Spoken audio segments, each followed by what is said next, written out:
오늘 말씀 제목은 성도의 도전과 영광입니다. 미국의 트럼프 당선자가 남미에 있는 중미죠 파나마 운하를 다시 미국이 차지하겠다고 엄포를 놓는 바람에 사람들이 시끄러운 가운데 있는데, 이 파나마 운하를 처음 개설한 나라는 프랑스였다고 그래요. 그러다가 도저히 힘들어서 그걸 포기하고선 대신 미국이 그것을 권리를 인도받아서 공사를 시작을 한 것이 20세기 초엽이었어요. 그래서 공사를 하는데 도저히 기후도 그렇고 그리고 지형적인 악조건 때문에 공사가 진척이 안 됨으로 말미암아서 첫 번째 그 엔지니어는 사임을 하고 두 번째 엔지니어로 부임한 분이 이름이 재미있어요. 조지 워싱턴 고달스라는 분인데, 이분은 그 당시에 대령 군인이었죠. 그래서 시작을 다시 했는데 역시 난관에 봉착을 했어요. 그래서 계획을 세웠는데 그 계획대로 과연 끝날 것인가, 그 미국 본국에서 의회나 혹은 언론에서 그래가지고 끝낼 수 있겠나 하는 비난과 함께 야유와 조롱 이런 것이 쏟아졌어요. 그래서 그 고달스 대령 주변에 있던 사람이 한마디도 그 비난에 대해서 응수를 안 하실 겁니까? 해야지. 언제 하시려고 그래요? 이 운하가 다 완성되면 답변을 그렇게 했다고 했는데, 진짜 이분은 그 예상 공기보다 2년을 앞당겨서 끝내버렸어요. 파나마 운하가 개통이 되었죠. 그 공으로 초대 그 파나마 운하 총독이 된 분이 이분이었어요. 영광스러운 자리에 취임을 했어요. 우리 예수님은 십자가를 지시기 위해서, 십자가라는 것은 인류의 구원을 위해서 반드시 거쳐야 하는 주님이 가셔야 할 길이었죠. 그런데 거기까지 가는 길에 모든 비난과 야유와 조롱과 멸시, 이것을 전부 묵묵히 아무 대꾸도 안 하시고 십자가 언덕까지 올라가셨어요.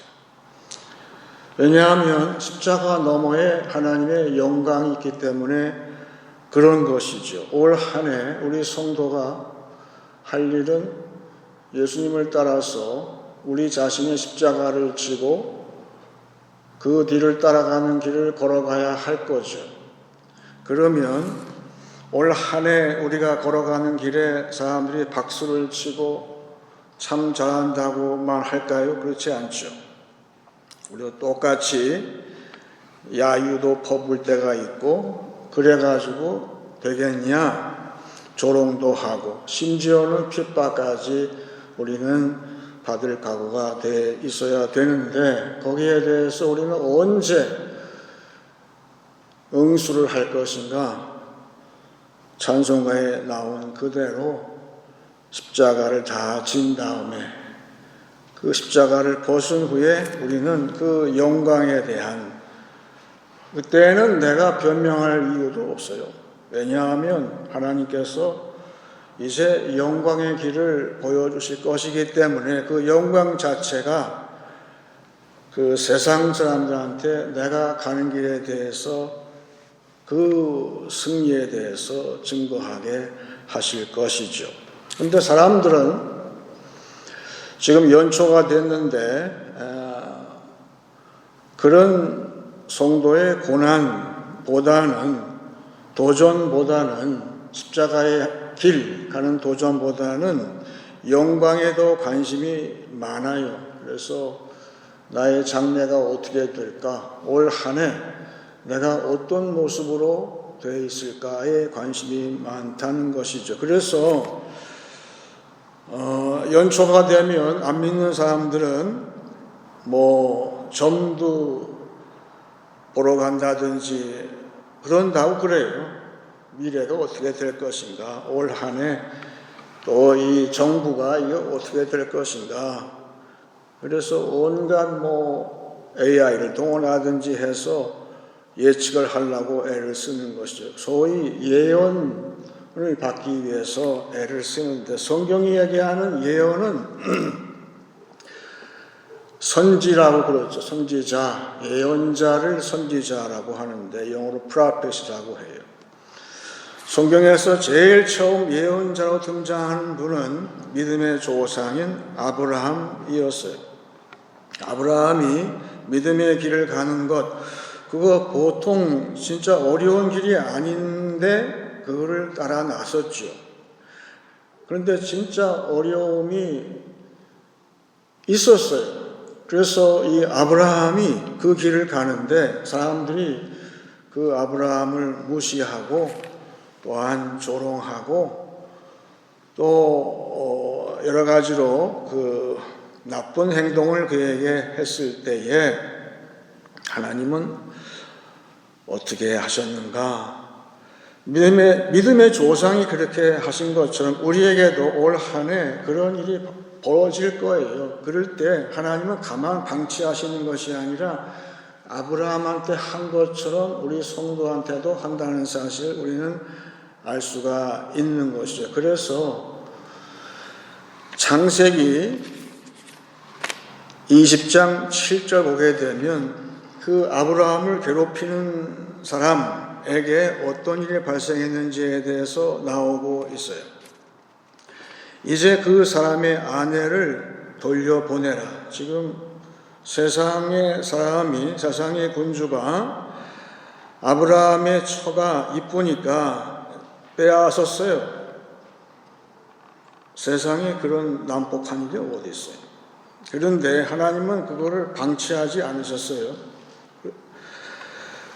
그는 선지자라. 그가 너를 위하여 기도하리니 네가 살려니와 네가 돌려보내지 아니하면 너와 내게 속한 자가 다 반드시 죽을 줄 알지니라. 이게 아브라함한테만 해당되는 사항일까요? 아니죠. 지금도 믿음의 길을 걸어가는 우리를 방해하는 세력이 있어요. 그거 되겠어? 무시하고 조롱하고 또한 핍박하고 빼앗고 그랬을 때에 하나님은 어떻게 하시는가? 이렇게 한다는 거죠. 아브라함은 예언자가 맞고 선지자가 맞는데 성경에서 제일 처음에 제1대 선지자가 아브라함인데 그는 무엇을 보았을까요? 아브라함의 눈에 있는 것이 AI가 동원하는 그 미래를 예측하는 그 예언일까요? 아니에요. 아브라함의 평생은 자신의 눈으로 보는 것, 머리로 짐작하는 그런 미래의 일이 아니라 오직 믿음의 눈으로 보는 것. 오직 믿음으로만 내가 볼 수 있는 것. 그래서 우리가 알듯이 그 믿음의 눈, 소위 우리가 얘기하는 영안이 떠진 사람이 볼 수 있는 절정이 뭡니까? 그것이 여호와 이레에서 완성이 된 거죠. 안 보여요, 지금 아무것도. 번제할 어린 양이 안 보이는데 아브라함의 답변은 아브라함이 그 번제할 순양을 본 건 아니죠. 근데 믿음의 눈으로는 있다는 거예요. 하나님이 준비하신다는 거예요. 그거를 믿음으로 고백을 할 때 하나님은 됐다. 너의 믿음의 길은 여기까지 완성되었다. 그래서 믿음의 조상으로 등극을 해 주시게 하시고, 오늘 아까 읽은 말씀 가운데에서 아브라함이 이제 그 원수를 향해서, 자기 아내를 빼앗은 그 원수를 향해서 기도했어요. 아마 사라를 돌려보낸 다음에 기도했겠죠. 아마 그 집안에, 원수의 집안에 무슨 큰 변고가 났는데 아브라함이 기도를 하니까 그 기도가 바뀐 거예요.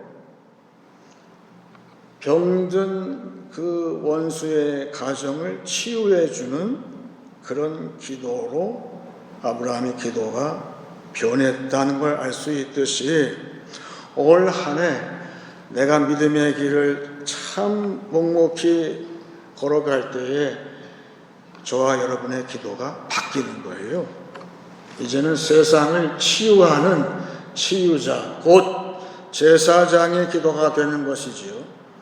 믿음의 조상도 영광인데 제사장, 손을 얹은 즉 모든 병든 자가 낫는 제사장의 기도, 거기까지 할 수 있는 영광의 자리에 이르게 할 것입니다.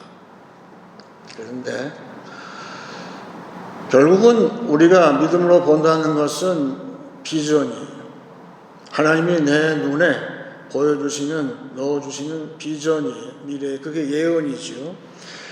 내가 믿음으로 기도함으로 그걸 받았어요. 근데 문제는 내가 받은 비전을 다른 사람한테 전해야 할 거 아니에요. 거기에 우리의 문제가 있어요. 특별히 설교자의 문제는 거기에 있어요. 내가 기도하면서, 말씀을 연구하고 기도하면서 말씀을 받았어요. 그런데 그 말씀을 사람들한테 전하는 것은 별개의 문제예요. 그래서 만약에 하나님께서 나한테 주신 그 비전, 또 말씀, 그걸 전하는 것이 내 입술로 하는 것만이라면은 설교자가 필요 없지요. 말 잘하는 아나운서를 거기에 세우면 돼요. 그렇죠. 또한 우리 성도도 강단에서 흘러나오는 말씀을 내가 받았어요. 근데 그 말씀을 내 이웃에게 전하는, 내 말로, 내 행동으로 전하는 것이 만약에 그 내 입술만이라면 나는 달변자가 되기를 사모할 거예요. 그렇잖아요. 말을 잘해야 할 거 아니에요. 그렇지가 않아요. 예수님의 말씀은 예수님의 인격 그 자체의 1대1이에요. 예수님의 하나님의 아들의 인격하고 그의 말씀은 똑같은 거예요. 따라서 성도는 성도의 인격하고 성도의 말이 1대1이 될 때 거기에 능력이 나오고 그걸 전할 수가 있다는 것이죠. 그런데 오늘 본문 말씀을 보게 되면 출애굽기 6장 말씀하고 7장 말씀인데 거기에 모세가 한 가지 모르는 사실이 지금 등장하고 있어요. 모세는 분명히 하나님의 계시를 지금 받았잖아요. 그런데 그 비밀스러운 그 비전을 받았는데 불구하고 자기의 입술이 전혀 달라지지 않았다는 사실을 알았어요. 그럴 때 참 특히 설교자가 참 힘든 거죠.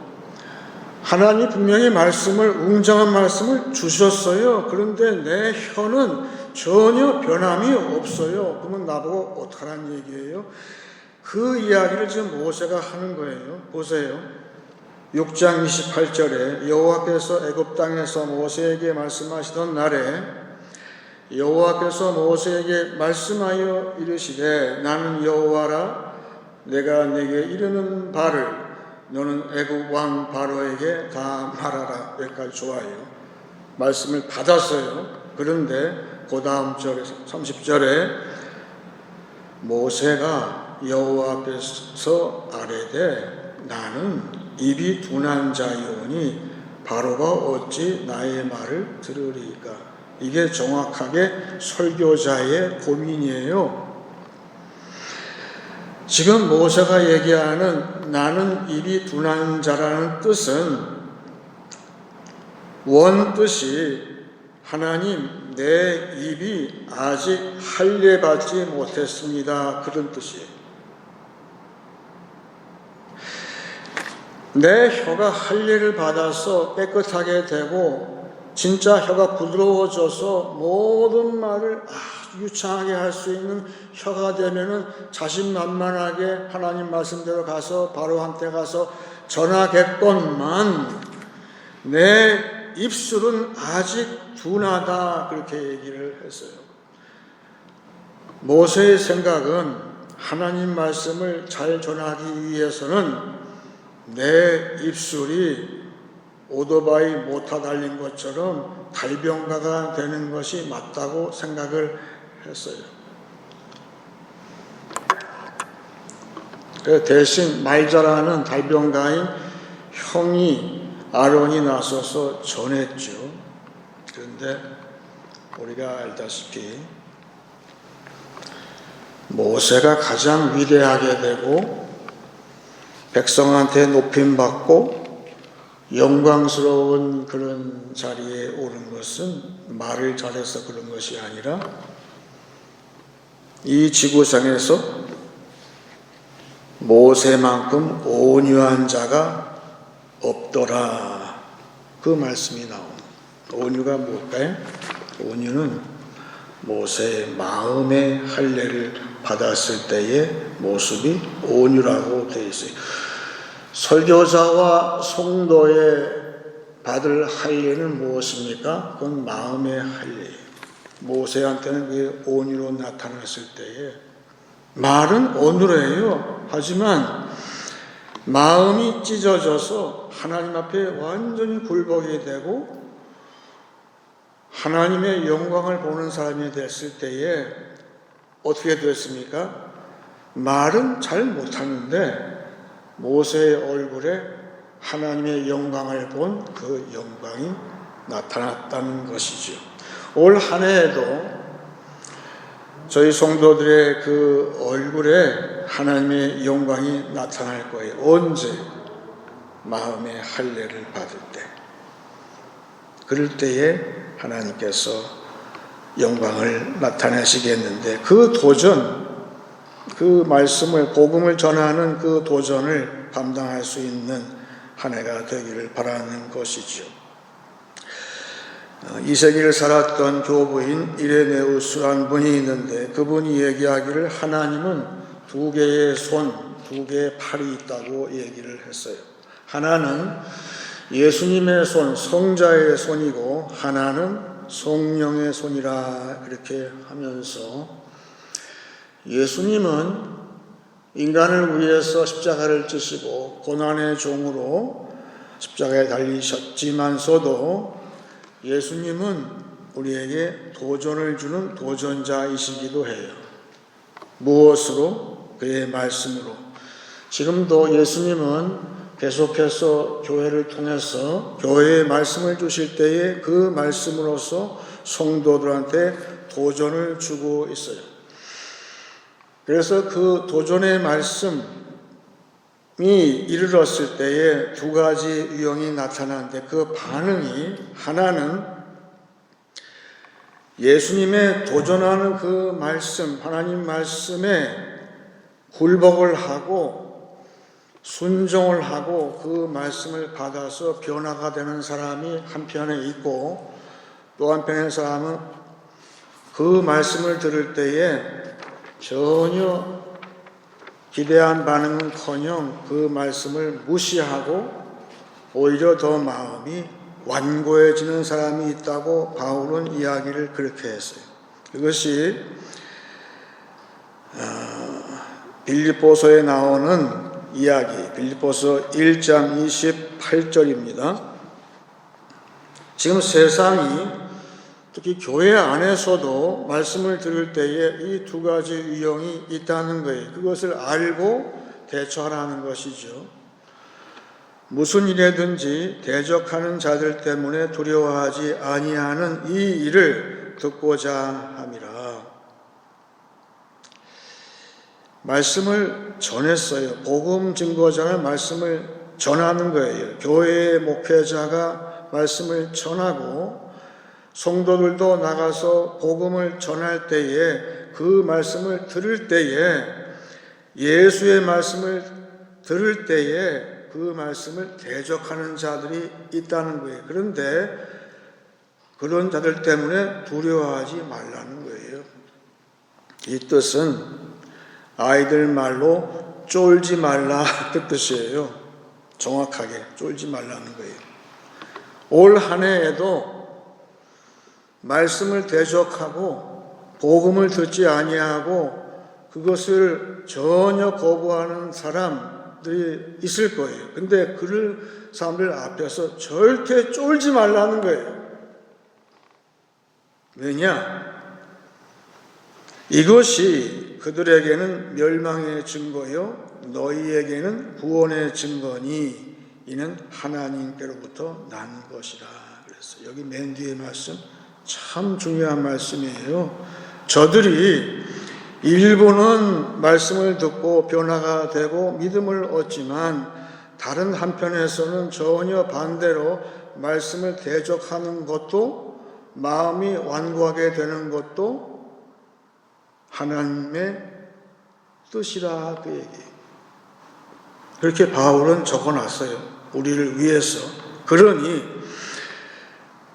말씀을 듣고 말씀을 거부하는 사람은 그것은 그들에게 완고해지는 것, 그것은 그들의 멸망의 증거이고 말씀에 순종하는 것은 그들에게는 구원의 증거가 되는 것, 이 모든 것이 하나님으로부터 난 것이라 그랬어요. 오늘 본문 말씀 보시면 7장 3절 보시게 되면 그렇습니다. 내가 바로의 마음을 완악하게 하고 내 표징과 내 이적을 애굽 땅에서 많이 행할 것이나 하나님이 바로의 마음을 세상 사람들의 마음을 지금 완악하게 하고 계시다는 거예요. 하지만 복음을 접수하는 아주 낮아지고 온유하게 된 사람한테는 어떻게 됩니까? 하나님이 기적을 본다는 거예요. 4절에 바로가 너희의 말을 듣지 아니할 터인즉 내가 내 손을 애굽에 뻗쳐 여러 큰 심판을 내리고 내 군대 내 백성 이스라엘 자손을 그 땅에서 인도하여 낼지라. 내가 내 손을 애굽 위에 펴서 이스라엘 자손을 그 땅에서 인도하여 낼 때야 애굽 사람이 나를 여호와인 줄 알리라 하시네 그랬어요.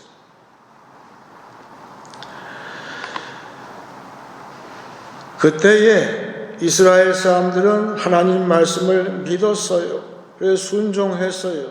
그래서 어린 양의 보혈로 다 문지방에 바르고 100% 순종할 때에 저들은 홍해가 갈라지는 기적을 체험할 때에 하나님의 영광을 보았고 그때의 모세와 아론도 하나님의 영광 중에 높임 받았어요. 그런데 애굽 백성들은 그걸 시험하다가 저거 뭐 우연의 일치겠지 하고선 갈라진 홍해로 들어갔다가 어떻게 됐습니까? 전부 몰살하고 말았다는 것이죠. 갈라지는 거예요. 이 모든 것이 하나님이 하시는 거예요. 그래서 우리는 말씀에 도전받아서 결국은 하나님의 영광에 이르는 그러한 길을 올 한 해에 가는 것이죠. 요새 100세 100세라고 그래요. 사람들이 80은 기본이고 90, 100세 다 살죠. 그래서 물어보는 거예요. 100세 시대를 사는 요령이 뭘까? 요령이 뭐죠? 어떻게 하면 100세 장수를 하고 보람되게 일생을 사는 것입니까? 오늘 본문 말씀 마지막에 참 희한한 말씀을 추가해 놨어요. 오늘 본문 말씀 6절, 7절을 같이 보겠습니다. 모세와 아론이 여호와께서 자기들에게 명령하신 대로 행하였더라. 그들이 바로에게 말할 때에 모세는 80세였고 아론은 83세였더라. 왜 굳이 새삼스럽게 모세의 나이와 아론의 나이 여기다 적어놨을까 제가 생각을 해봤어요. 그러고 보니까 출애굽, 이스라엘의 출애굽은 시니어들, 노인들이 행한 일이었어요. 그렇잖아요. 지금 그 얘기를 지금 저자가 하는 거예요. 애굽에서 나오는 이스라엘이 구원받는 가나안 땅으로 들어가는 모든 신앙의 믿음의 길은 전부 나이가 든 80세 이상의 노인네들이 이루어낸 일이다. 그렇게 얘기를 하는 거예요. 여기 한 명 더 추가돼야 되죠. 그 뒤에 나오는 갈렙이 나오잖아요. 갈렙은 나중에 자기 나이를 얘기하는데 내가 85세라도 아직도 힘이 넘칩니다. 그렇게 얘기를 해요. 결국은 모세도 그렇고 아론도 그렇고 갈렙도 나이가 많은 그런 사람이었는데 하나님께서 진짜 은혜 주셔서 놀라운 일 통해서 영광된 그러한 직분을 감당했다는 이야기이기 때문에 근데 그 비결이 뭐냐? 그 직전에 나오잖아요. 모세와 아론이 여호와께서 자기들에게 명령하신 대로 행하였더라. 여기 우리말 번역하게 되면 잘 모르지만 여기 원문을 보게 되면 하나님 말씀 고지 곧대로 그 뜻이에요. 히브리 말로 그 캔이라는 말이 있는데 그것은 영어로 얘기해서 just like that, 아예 고지 곧대로 글자 한자 안 틀리고 하나님 말씀하신 것은 완전히 그대로 100% 그대로 순종하고 행했다는 뜻이에요. 그러면 결론이 나왔죠. 100세 시대를 사는 비결이 뭡니까? 내가 살아보니까 그거는 이렇게 하면 돼. 내 경험에 의해서 젊은 사람들한테 이 세대에 대해서 충고하는 것도 중요하지만 100세 시대를 사는 요령은 하나님 말씀에 무조건 그대로 말씀에 나온 그대로 행하면 네가 100세 장수할 수 있어.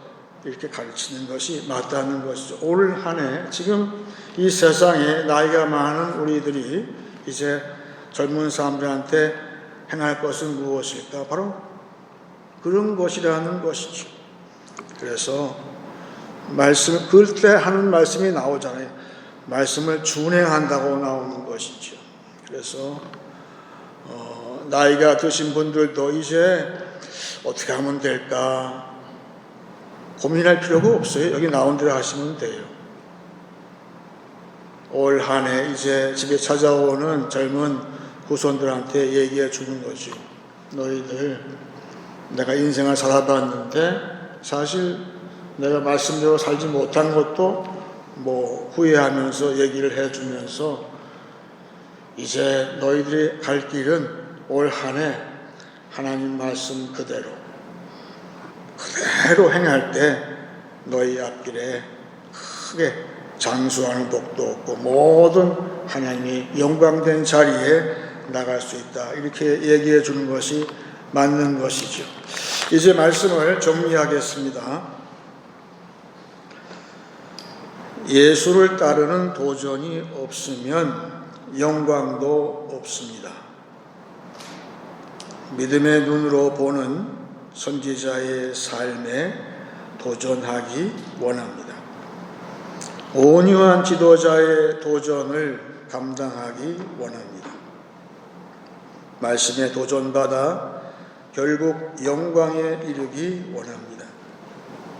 말씀을 준행함으로 영광된 노후를 맞이하는 한 해 되시길 축원합니다. 이제 찬송 353장 하겠습니다.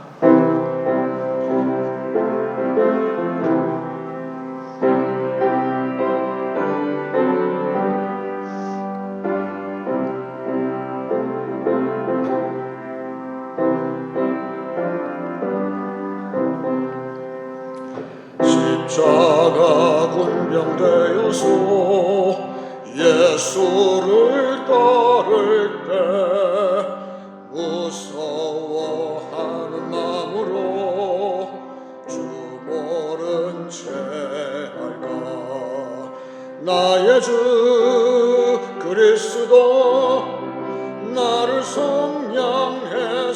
속량했으니 나 십자가를 벗은 후 저 멸류관 쓰리. 무성도 피를 흘리며 큰 싸움 하는데 나 어찌 편히 누워서 상 받기 바랄까. 나의 주 그리스도 나를 속량했으니 나 십자가를 벗은 후 저 멸류관 쓰리. 이 죄악 많은 세상에 수많은 원수들 날 유혹하고 해치나 내 주만 따르리. 나의 주 그리스도 나를 속량했으니 나 십자가를 벗은 후 저 멸류관 쓰리. 나 멸류관을 쓰려고 몸 바쳐 싸울 때 주 내게 용기 주시사 이기게 하시네. 나의 주 그리스도 나를